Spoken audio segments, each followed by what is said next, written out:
சுப்பிரமணி நான் டேஸ்ட்டாக இருக்கா? டேஸ்ட்டாக இருக்கா? ஏய் பாரு அவ்வளோ சூப்பராக இருக்கா? செவுத்தெல்லாம் இப்படி சுரண்டிக்கிட்டு இருந்தால் என்ன தான் சொல்கிறது ஒன்று?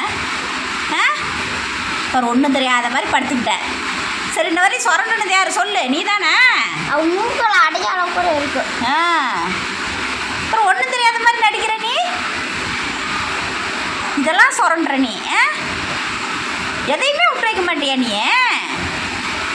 சொல்கிறா எதையுமே விட்டு வைக்க மாட்டியா? அடையாளம் எப்படி தான் ஆவறது? அடையாளத்துக்கு வேற மூக்கில் ஒட்டிக்கிட்டு வச்சுருக்கான். உன் கண்ணு முன்னாடி ஒன்றும் சிக்கக்கூடாது. செவுறு இருக்கக்கூடாது, துணிமணி இருக்கக்கூடாது, குச்சி குப்பை இருக்கக்கூடாது, கண்ணு இருக்கக்கூடாது, பேப்பரு எல்லாத்தையும் வாயில் போட்டு தூத்திக்கிறது. அம்மா என்னோட மேக்ஸ் பேப்பரை கிழிச்சு போட்டுருச்சுமா. பேப்பரையுமா சுத்தம் ஸ்கூலில் வர கேட்பாங்க. இது முடிச்சு பிச்சு கொதறி எல்லாத்தையும் தூள் தூளாகிடுச்சு அந்த பேப்பரையே. இப்போ நம்ம பேச பேச அது தூக்கம் வருது. தாளாட்டுற மாதிரி இருக்குது. ஏசாமி நீ தூக்குடி சாமி, நீ தூ. நான் அதை சொல்லணும். அந்த